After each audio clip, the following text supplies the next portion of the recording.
All right, what's up, Dragon Brood? We have more stuff to cover from Thunder Junction, and this time we're going to try to cover days 5, 6, 7, and I think that's it.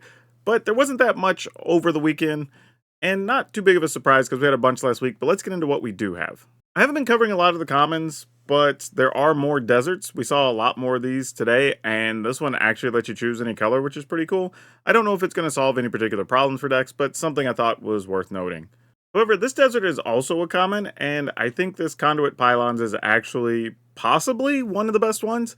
I mean, consider the fact that it enters the battlefield and it surveils and it doesn't even enter tapped, and then you can still tap it for a colorless, which is pretty cool. And if you need to, you can pay one and just filter into any color. So if you are playing the desert deck, this is actually going to probably be one of the ones you want to target, and it's actually pretty cool that it's a common. Getting into some real cards here, though, we have Lightfoot Sky Explorer. 2 colors for white and white-blue, so 4 mana. For a 3/3 legendary human scout, it has flying and vigilance. At the beginning of your end step, if you haven't cast a spell this turn from your hand, you draw a card. And I think we've seen a couple of cards like this where, like, don't do something during your turn or whatever, and there's a trigger. So these could play well together. It's actually a pretty cool all-around card. It doesn't have, like, flash or anything, but it is just a solid body. Now, what type of deck it goes into, I don't really know yet, but getting an extra card for just like passing and not doing anything is kind of cool. Here we have Wily Duke Aen Hero. Colorless green white for a legendary human ranger. It's a 4/2 with vigilance. And when it becomes tapped, you gain a life and draw a card. This is interesting, right? Because vigilance is kind of the drawback for this card. However, the cool part is you can still fight with it on its own if it actually just attacks with vigilance, which is cool. But if you're using this in something like the mount slash saddle slash vehicle deck, this actually ends up being pretty sweet, right? You get to mount something, you gain a life, you draw a card, and then you get whatever the mount or saddle upgraded ability is. This is actually a pretty neat card all around, and for 3 mana, not too bad of an inclusion for that type of deck. Annie joins up. I expect this is going to be good because all the others have been as well, but this is a colorless red, green, white, so Naya colors there for a legendary enchantment. When it enters the battlefield, it deals up to 5 damage to target creature or planeswalker an opponent controls. So this is just straight up deal 5 to something. And if a triggered ability of a legendary creature you control triggers, that ability triggers an additional time. I know exactly what I'm going to do with this, y'all. Coincidentally, I just put up a very sweet Naya tokens list, and this uses like Jetmir and Jenny Faye and Mondrak and whatever. Like, there's some other abilities we can add. Anampakal. Adeline, like, this is cool for that deck. So yeah, we're gonna definitely try to play with this.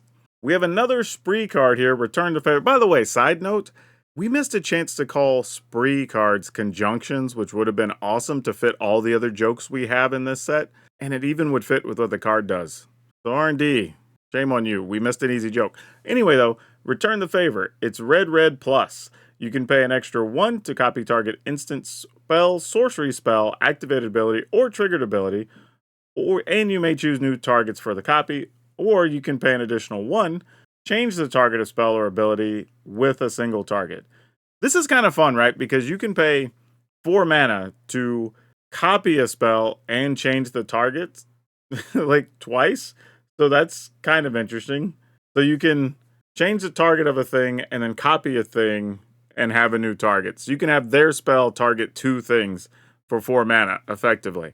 I think I said that right. Y'all know what I mean. But this is actually kind of an interesting card. I don't know what type of deck this goes in. Maybe it's more of a sideboard card. Maybe it's for commander players that just want some fun stuff to do with a cast multiple spells type deck. But overall, kind of a sweet card. Alright, I'd seen some hype on this one, so I had seen this one before I looked at it. But Vin Hydra, X Green Hydra, Vigilance, Trample, Haste. Otherwise, it's a 0/0, but when it enters the battlefield, it enters with X +1/+1 counters on it. Then when it dies, you create a number of tapped treasure tokens equal to its power. The interesting thing here is, like, I don't know if this is better or worse than the dragon that we have. That's a red and X. I can't remember the name off the top of my head, but it also has haste and flying. Granted, this does have tramples, so it's effectively similar.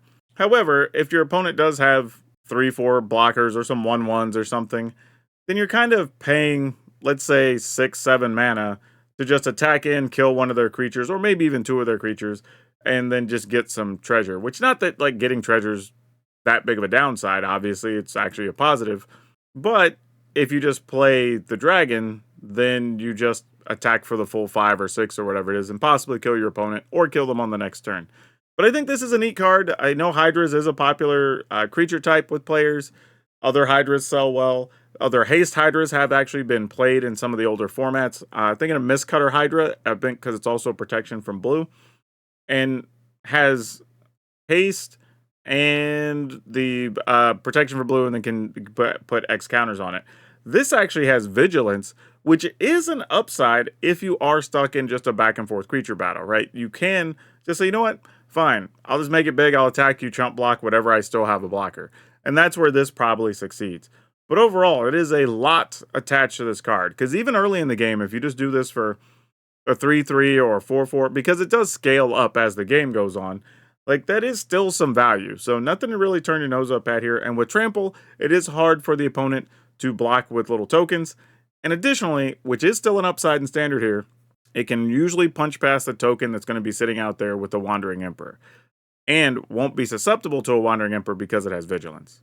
Cool, the Unrepentant. Black, black, red, red. So 4 mana for a 5/5 Scorpion Dragon Rogue Legend. So lots of Scorpion Dragons already. I believe this is the 3rd one we've seen, and something that makes Scorpion Dragons. So that could be a whole deck. Who knows?